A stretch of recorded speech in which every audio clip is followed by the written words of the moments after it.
이제 앞으로 7일 남은 선거에서 유일한 변수는 오늘 TV 토론하고 아마 단일화가 될 것 같은데 언론에서는 불씨라는 표현을 씁니다. 불씨 살릴 수 있나 이런 표현을 쓰는데 오늘이요 이준석 후보가 또 기자회견을 했고 김용태 비대위원장도 정과는 조금 다른 맥락의 말을 했습니다. 들어보겠습니다. 비상계엄에 책임이 있는 세력으로의 후보 단일화는 이번 선거에 없습니다.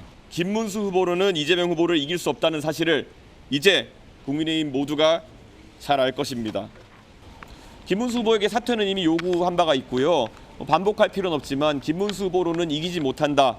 그렇다면 김문수 후보가 할 수 있는 판단은 명확할 겁니다.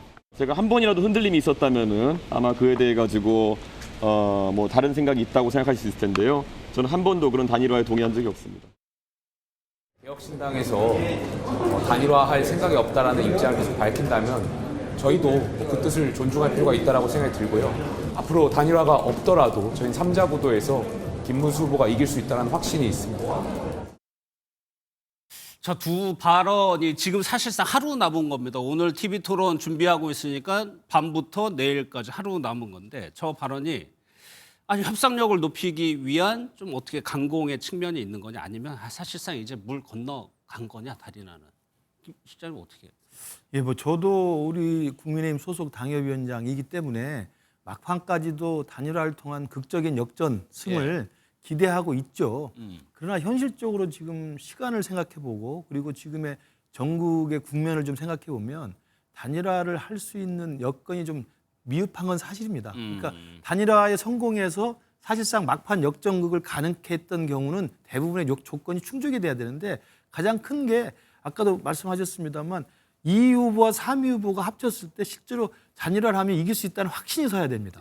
그런데 지금 여론조사의 대부분의 추이는 2위 김문수 후보와 3위 이준석 후보를 산술적으로 단순하게 합치면 이재명 후보와 비슷하거나 앞설 수 있다는 수치는 가능하지만 제일 중요한 게 가상양자 대립이 아니겠어요? 그렇죠. 단일화를 가정해서 단일화된 후보와 이재명 후보를 여론조사해 보면 그 단순한 합산의 수치가 떨어져 나갑니다. 밖으로 빠져나가요. 이게 일부는 이재명으로도 가고 일부는 이제 표를 포기하기도 하고 이렇게 되기 때문에 그 수치만 가지고는 사실은 단일화에 응할 수가 없는 것이고 3위 후보인 이준석 후보가 단일화해도 이길 수 있다는 확신이 없는 상태에서 스스로 손을 들기에는 지금 이준석 후보는 자기의 정치적 미래를 생각하면 손해보는 선택이라고 볼 수가 있죠.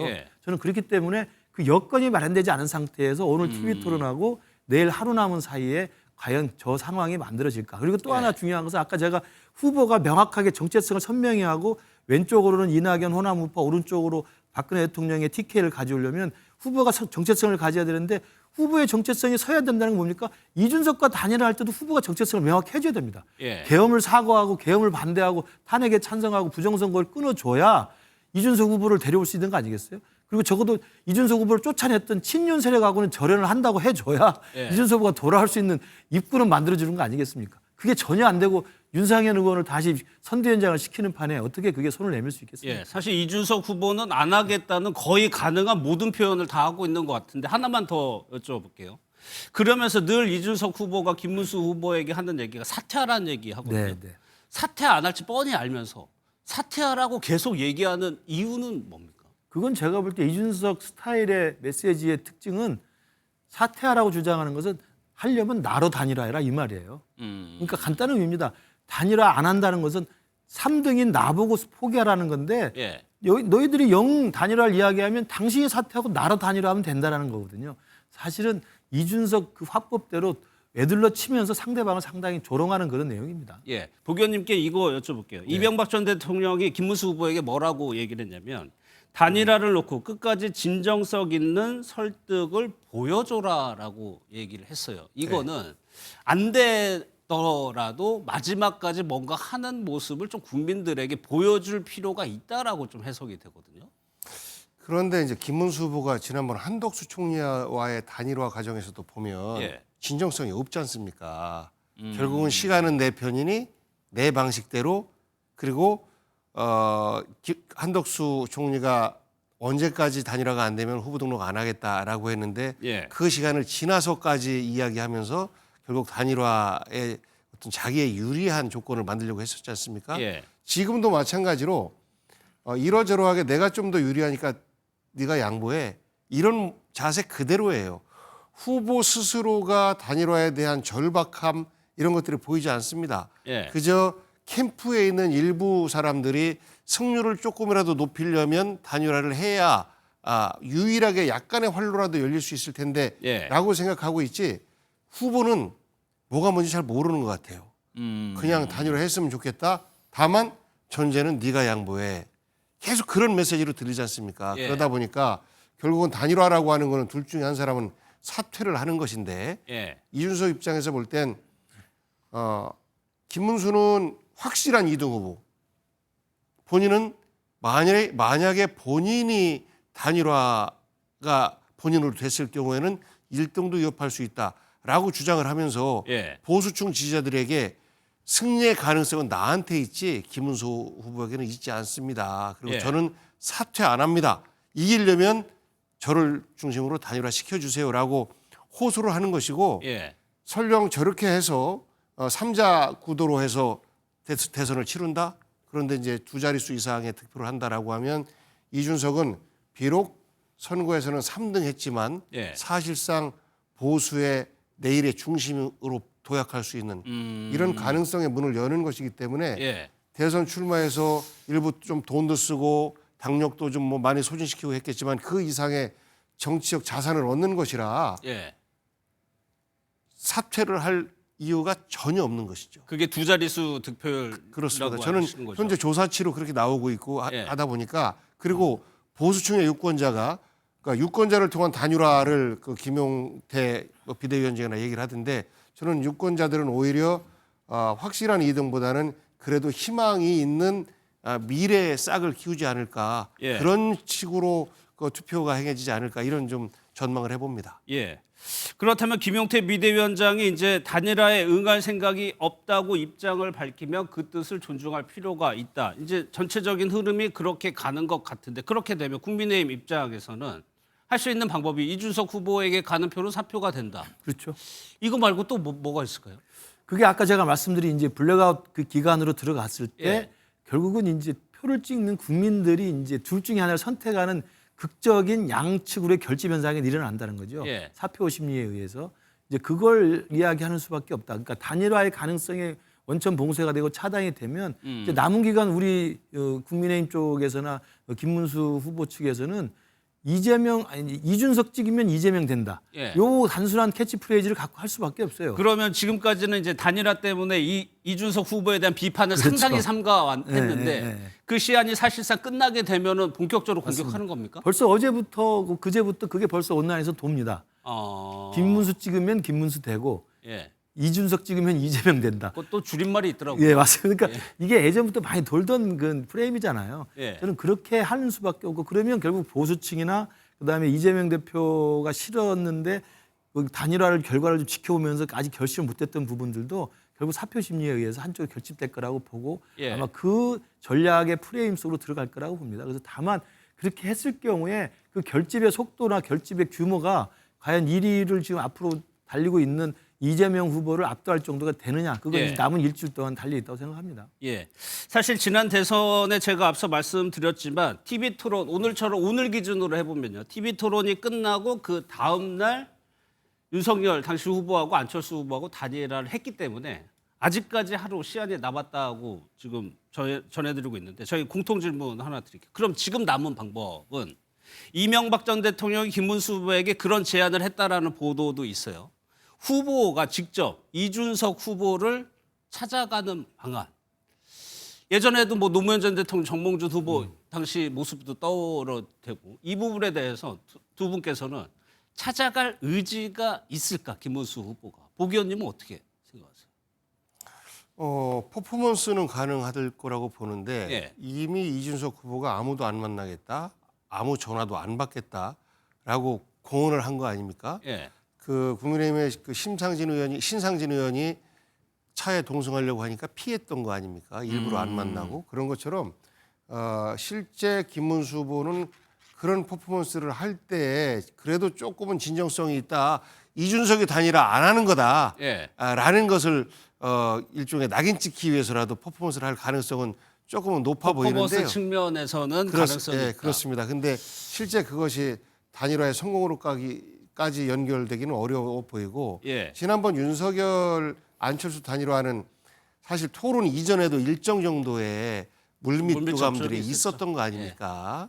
그러다 보니까 토론 끝나고 나서 전격적으로 그날 저녁에 모여가지고 새벽에 모여서 가능했던 것인데 지금은 그런 과정이 전혀 없기 때문에 예. 내일 모레 사전투표 시작하고 나면 이제는 단일화가 아니라 3자 구도 속에서 보수의 정통성, 보수의 미래의 대표를 두고 예. 또 다른 경쟁을 하게 되지 않을까 싶어요.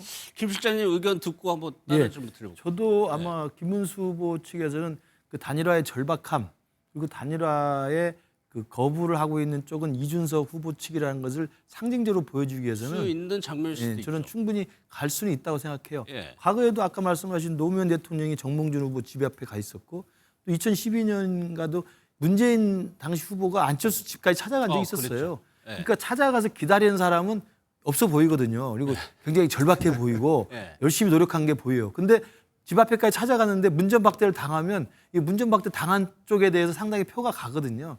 저는 그런 의미의 퍼포먼스로는 김문수 후보가 할 수 있는 충분한 가능성이 있다고 보는데 예. 지금 김문수 후보가 일정을 소화하거나 움직이는 과정에서 이번에 선대위 구성하거나 뭐 이렇게 한 거 보면 김문수 후보가 주도해서 후보 중심으로 선대위가 굴러가는 것 같지가 않아요. 오히려 후보는 좀 선대위가 만들어 놓은 일정을 소화하기 좀 힘든 이런 상황인 것 같기도 해서 예. 저는 이제 오늘 아니면 내일 아니겠습니까? 오늘은 뭐 토론해야 되니까 안 될 거고 내일 하루밖에 토론 없는데 끝나고 이후 딱 그 시간밖에 그렇죠. 없습니다. 그러니까 예. 오늘 토론 끝나고 내일까지의 기간에 김문수 후보가 정말 선대위를 장악해서 주도권을 갖고 이건 반드시 해야 되겠다 해서 모든 일정을 취소하고라도 이준석 후보랑 직접 만날 수 있도록 진정성 있는 모습을 보인다면 예. 가능성이 있겠지만 그렇지 않는다면 뭐 사실은 시간은 지나갈 수밖에 없는 거라고 봐요. 제가 왜 무슨 질문 드리려고 하냐면 이준석 후보가 오늘부터요 무방 유세를 한다고 하는데 지금 대선이 일주일 남았거든요. 선거 다 해보셨으니까 아무리 40살 젊다고 하더라도 무방 유세라는 게 안 자고 쪽잠 자면서 하는 의미인 것 같아요. 이게 가능한 건가요, 선거 유세에서? 그것도 퍼포먼스죠. 아, 새벽에 어디 가고 하는 모습도 보여주는데 예, 어떻게 잠 안 자고 버틸 수 있겠습니까? 불가능하죠. 다만 그렇게 잠을 안 자는 것처럼 새벽 시간, 밤 시간에도 일정들을 짜겠죠. 하지만 중간중간에 차 안에서 쪽잠을 자지 않고서는 실제 불가능해요. 근데 예. 선거를 치러보면 저 같은 경우는 근소한 어떤 그 선거를 여러 번 치러봐서 실제 잠을 몇 시간 못 잡니다, 하루에. 예, 그러니까 우방유세라고 쭉 이제 그 표현을 했습니다만 예.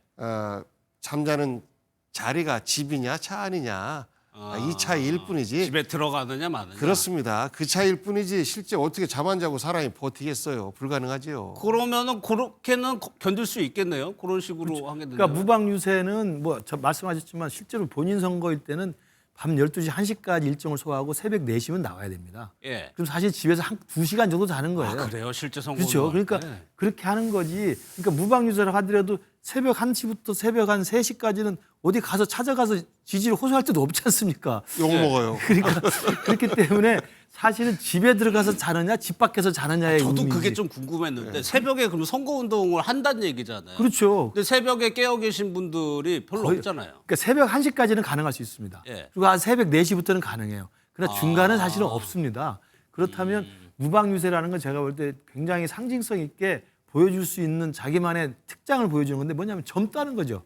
나는 내일부터 일주일간 예, 예. 무방유세를 하겠다라는 젊음을 보여주고 건강함을 보여주는 거고 또 한편으로는 뭐 제가 언뜻 든 생각입니다만 지금 오늘 뉴스와이드에서 오늘이나 내일 사이라도 김문수 후보가 찾아갈지 모른다니까 예. 무방유세 선언하면 찾아갈 데가 없지 않습니까? 아니 제가 왜 그러려고 했냐면 요즘에 이제 대선 후보들 유세하면 일정 공유하잖아요. 네네네. 그러니까 오히려 찾아가기가 쉬운 거 아닐까 싶어요. 유세장에 찾아가는 건 사실 그 그림이 별로 안 좋죠. 아 그런가요? 집 앞에 가서 나올 때까지 기다리고 예. 집 앞에 가서 돌아올 때까지 기다리는 게 예전에도 그 연애하다가도 차이면은 그 차인 그 여성 집 앞에 가서 성의 있게 기다려야지 여성이 움직이는 데 가서 일과 시간에 쑥 들어가면 되겠습니까? 아 오히려 더 어렵다는 말씀이시죠? 저는 그렇게 봅니다. 우박이면. 진정성 있는 그 단일화에 대한 절박함을 보여주려면 집으로 가는 건데 예. 사실 무방 유세를 선언함으로써 사실 집에 들어가지 않겠다는 걸 선언하는 셈이죠. 예. 그러니까 하나만 더 아무리 네. 힘들어도 끝까지 간다라는 표현을 무방유세로 한 거예요. 끝까지 가겠다. 그렇습니다. 그러면 이후에 물론 지금 여론조사를 기반으로 이제 뭐 전망을 해보는 건데 김문수 후보가 패배하게 된다. 그럼 김구식 님, 네. 이준석 후보 보수 진영에 있고요. 한동훈 전 대표 유세하고 있습니다. 두 사람 그리고 또 김문수 후보의 친윤 이른바 친윤이라는 네. 그룹이 있고요. 어떻게 이준석 후보 한동훈 전 대표가 이준석 후보를 지금 좀 어떻게 보고? 그러니까 지금 이준석 후보가 단일화에 응하지 않은 여러 가지 이유가 있습니다만 예. 뭐 제 생각인데 이준석 후보가 단일화에 응하지 않는 몇 가지 전략적 고려의 한 부분은 내가 국민의힘에 합류해서 들어가 봐야 나를 대체할 한동훈이라는 세력이 있는 거예요. 그렇지 않겠습니까? 당내에서 이미 친윤 구태 청산, 윤석열 부부와의 분리, 부정선거와의 분리, 계엄 반대 이런 것들에 대한 선명한 이준석 후보와 똑같은 식의 깃발을 들고 있는 세력, 그것도 현역 의원까지 갖고 있는 세력을 있다, 갖고 있는 게 국힘에는. 한동훈이 있기 때문에 예. 이준석 후보는 굳이 들어가 봐야 그냥 후보만 포기하는 것이지 그게 안에 들어가면 또 한동훈 후보와의 또 경쟁이 되지 않겠어요? 그러니까 아마 그 부분은 당 밖에 있는 게 유리하다는 생각을 할 거라고 보고요. 그러면 결국 대선 이후에는 이 당의 어떤 변화와 혁신의 방향을 놓고 예. 크게는 친윤 기득권 세력과 친한계의 변화 혁신 세력 그리고 당 밖에 이준석이라는 젊은 보수 이 세 세력이 아마 보수의 재편을 놓고 상당히 아마 역동적인 그런 기싸움이 벌어질 거라고 생각됩니다. 그것이 이준석 후보로서는 장 외에서 일단 최대한 득표력을 올리는 것이 도움이 될 거라고 판단을 했을 것이다.